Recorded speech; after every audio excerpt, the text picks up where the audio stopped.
So this comes out to be 73.7%. 73.7%. अब आप देखेंगे यहाँ पर it closely matches with the probability जो हमने निकाला है। हमने किसी तरीके के कोई ऑप्शन ग्रीक्स को यूज नहीं किया, हमने कोई और दूसरा लॉजिक नहीं देखा।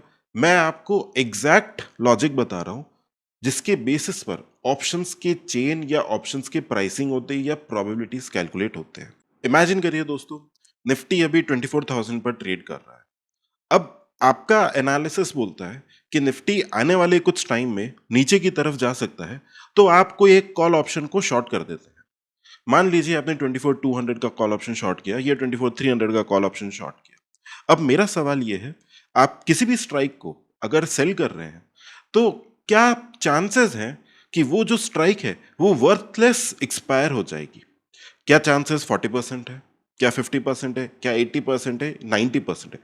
एग्जैक्टली फिगर कितना है, उसी चीज को आज हम मैथमेटिकली निकालने की कोशिश करेंगे। ऑप्शन सेलिंग एक प्रोबेबिलिटी का गेम है।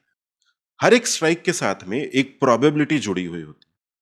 जितनी ज्यादा प्रोबेबिलिटी है उतने ही चांसेस ज्यादा हैं कि वो ऑप्शन वर्थलेस एक्सपायर हो जाएगा और आपको पूरा का पूरा प्रीमियम रिटेन करने को मिल जाएगा। इसी प्रोबेबिलिटी को हम कहते हैं प्रोबेबिलिटी ऑफ प्रॉफिट। तो चलते हैं गूगल शीट पर और वहां जाके समझते हैं कि एग्जैक्टली कैसे किसी भी स्ट्राइक के लिए हम प्रोबेबिलिटी ऑफ प्रॉफिट को कैलकुलेट करेंगे। अगर आप इस चैनल पर पहली बार आ रहे हैं तो वीडियो को लाइक जरूर करिए और चैनल को सब्सक्राइब कर लीजिए। इस चैनल पर हम स्टैटिस्टिकल ऑप्शंस ट्रेडिंग के ऊपर काफी डेप्थ में एनालिसिस करते हैं, रिसर्च करते हैं। My only objective is to make options trading and finance in a very very very easy language, ताकि कोई भी, चाहे आपका टेक्निकल बैकग्राउंड है या टेक्निकल बैकग्राउंड नहीं है, स्टिल आप मैथमेटिक्स को समझ सकें। तो चलिए शुरू करते हैं। सो टू कैलकुलेट पॉप यानी प्रोबेबिलिटी ऑफ प्रॉफिट, हमें इन चीजों की जरूरत है। अब एक एक बार समझते हैं कि व्हाट आर दीज थिंग्स और इसे हम कैसे लेके आएंगे। सबसे पहले हमें चाहिए निफ्टी 50 का वैल्यू। तो निफ्टी 50 का वैल्यू हमें इजीली मिल जाएगा। हम लिखेंगे गूगल फाइनेंस। गूगल फाइनेंस पे आप लिखेंगे index NSE colon and percent Nifty 50। तो यहां से आपको निफ्टी 50 का वैल्यू बड़ी आसानी से आ जाएगा, यानी 24015.8 अभी निफ्टी का लास्ट ट्रेडेड प्राइस रहा है। अब इसी तरीके से हम सेम फॉर्मेट को कॉपी पेस्ट करेंगे तो हमें इंडिया विक्स का वैल्यू भी आ जाएगा, बस वो परसेंटेज में नहीं है। तो हमें इंडिया विक्स परसेंटेज में चाहिए, तो मैं परसेंटेज पे क्लिक करके डिवाइड बाय 100 कर देंगे, तो हमें आ गया इंडिया विक्स का वैल्यू। अब लेट्स से, क्योंकि आज 28 जुलाई है 2026, आज ही एक्सपायरी होने वाली है, तो हम क्या करेंगे, एक्सपायरी को ले लेते हैं नेक्स्ट वीक एक्सपायरी, जो कि है 4 अगस्त 15:30। इस दिन पर हमारी एक्सपायरी होनी है, यानी 4 अगस्त 2026 को 3:30 बजे एक्सपायरी हो जाएगी। और आज टाइम क्या हो रहा है, अगर आप देखेंगे 28 जुलाई 2026, रफली रफली 12:30 बज रहे हैं। ये चार चीजें हमने निकाली। अब इसके बाद में हमारा नेक्स्ट स्टेप आता है to calculate time to expiry. Very very important guys, time to expiry कितना है।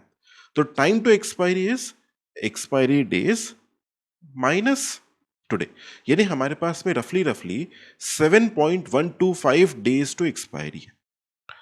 अब हमें एक काम करना है, हमें निकालना है what is the daily volatility. Daily volatility कितनी है, तो डेली वॉलेटिलिटी कैसे निकलेगी, बहुत ध्यान से फॉर्मूला देखिएगा। That is equal to India VIX का value divided by square root of 365। क्योंकि हम एनुअलाइज्ड वॉलेटिलिटी है, जो इंडिया विक्स होता है वो एनुअलाइज्ड वॉलेटिलिटी के लिए निकाला जाता है। यानी आपका जो डेली वॉलेटिलिटी है वो कितना है, 0.66%। यानी इंडिया विक्स जब 12.53% चल रहा है तो तो डेली वॉलेटिलिटी, एक दिन का वॉलेटिलिटी कितना आ रहा है, 0.66%। यानी कि हम निफ्टी 50 को एक्सपेक्ट कर सकते हैं अपने करंट प्राइस से करीब करीब वो 0.66% ऊपर जा सकता है, 0.66% नीचे जा सकता है। अब अगर मुझे एक्सपायरी तक का वॉलेटिलिटी निकालना है, अगर हमें एक्सपायरी तक का वॉलेटिलिटी निकालना है तो वो हो जाएगा daily volatility times square root of कितने डेज टू एक्सपायरी है, यानी हमारे पास में आ गया 1.75%। अब ये बहुत इंपॉर्टेंट है ये समझने के लिए कि अगली एक्सपायरी तक निफ्टी कितना मूव एक्सपेक्ट कर रहा है। तो निफ्टी के कितने मूव होने के चांसेस हैं, 1.75% अप, 1.75% डाउन। अगर आपने प्रीवियस वीडियोस देखे हैं तो हम इसी तरीके का कैलकुलेशन करते हैं। ये कोर फंडामेंटल लॉजिक है पूरे के पूरे प्रोबेबिलिटीज को कैलकुलेट करने का। अब जो हमारा नेक्स्ट स्टेप आता है that is to calculate absolute standard deviation. This is equal to expiry volatility times जो हमारा निफ्टी 50 का वैल्यू है, यानी 420 पॉइंट्स। यानी निफ्टी 50 आने वाले 7.12 डेज के अंदर रफली 420 पॉइंट्स ऊपर या 420 पॉइंट्स नीचे की तरफ जा सकता है। अब यूजिंग दीज वैल्यूज हम प्रोबेबिलिटी ऑफ प्रॉफिट निकालने की कोशिश करेंगे। तो आई होप आपको यहां तक चीजें समझ में आई होंगी। अब आगे चलते हैं। हम ऑप्स्ट्रा पे आ गए। ऑप्स्ट्रा पे हमने सेलेक्ट कर लिया है 4 अगस्त 2026 का एक्सपायरी, और लेट्स अज्यूम कि 24,200 का कोई स्ट्राइक है जो आप सेल करते हैं। ओके, 24,200 का स्ट्राइक अगर आपने सेल किया तो जिसका प्रीमियम करीब करीब 80 के आसपास में है, तो हम यहाँ पे ले लेते हैं कॉल ऑप्शन आपने सेल किया। और स्ट्राइक कौन सा सेल किया है? आपने स्ट्राइक सेल किया है 24,200 और इसका लास्ट ट्रेडेड प्राइस, तो एलटीपी है इसका रफली लेट्स अज्यूम 80 पॉइंट्स। तो हमें जो नेक्स्ट स्टेप करना है that is to calculate break even. अब ब्रेक इवन कैसे निकालेंगे? जब भी आप कॉल ऑप्शन को सेल करते हैं तो break even is equal to strike plus LTP, यानी कि 24,280। इसके लिए क्या निकल के आ रहा है? Break even. यानी कि इससे समझने वाली चीज ये है, अगर प्राइस 24,280 के नीचे रहेगा, क्योंकि हमने कॉल ऑप्शन को शॉर्ट किया है, तो जब भी प्राइस 24,280 के नीचे रहेगा तब हम लोगों को प्रॉफिट होगा। तो पॉप कैसे निकलेगा? Probability of profit. पॉप हमारा निकलेगा, एक सिंपल सा फॉर्मूला है जो आपको लगाना है। तो that formula is norm dot distribution. हम सबसे पहले आप यहां पे देखेंगे एक्स वैल्यू, यानी जिस वैल्यू के लिए हमें निकालना है वो डाल दिया। उसके बाद में हमें मीन चाहिए, तो mean value is equal to Nifty 50 का value, comma standard deviation. Standard deviation हमने 420 निकाला। बाद में हमें लिखना है ट्रू। Why true? बिकॉज हम पीडीएफ निकालना चाहते हैं, नॉट द सीडीएफ। तो this comes out to be 73.7%। 73.7%। अब आप देखेंगे यहां पर it closely matches with the probability जो हमने निकाला है। हमने किसी तरीके के कोई ऑप्शन ग्रीक्स को यूज नहीं किया, हमने कोई और दूसरा लॉजिक नहीं देखा। मैं आपको एग्जैक्ट लॉजिक बता रहा हूं जिसके बेसिस पर ऑप्शंस के चेन या ऑप्शंस के प्राइसिंग होते हैं या प्रोबेबिलिटीज कैलकुलेट होते हैं। एक और एग्जांपल देखते हैं। लेट्स से कोई पुट का ऑप्शन है। मान लीजिए आप यहाँ पे हम लोग मान लीजिए एट द मनी चल रहा है 24050 पे, आप 23,900 का पुट ऑप्शन को सेल करना चाहते हैं। 23,900 का पुट ऑप्शन जो कि अभी ट्रेड कर रहा है 82 के प्राइस। तो इसका ब्रेक इवन कितना आ जाएगा? This value minus this value. अगर हमारे पास में ब्रेक इवन आ गया है विच इज 23,818, आप यहां पर देखेंगे 23,818, रफली ब्रेक इवन 23,818 है। प्रोबेबिलिटी ऑफ प्रॉफिट आ रहा है 68.9। अब यहां पर पॉप निकालने के लिए आप जब भी कॉल ऑप्शन साइड में करते हैं तो आप डायरेक्टली नॉर्मल डिस्ट्रीब्यूशन लगा सकते हैं, बट जब भी आप पुट ऑप्शन साइड में करते हैं आपको एक माइनर सा चेंज करना है, वो है 1 माइनस नॉर्म डॉट डिस्ट्रीब्यूशन।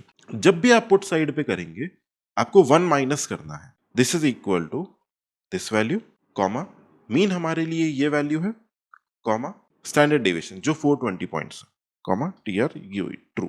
तो ये आपको बता देगा 68.12%, and it matches very closely to this value. 68.9 आ रहा है, हमारा 68.1 आ रहा है।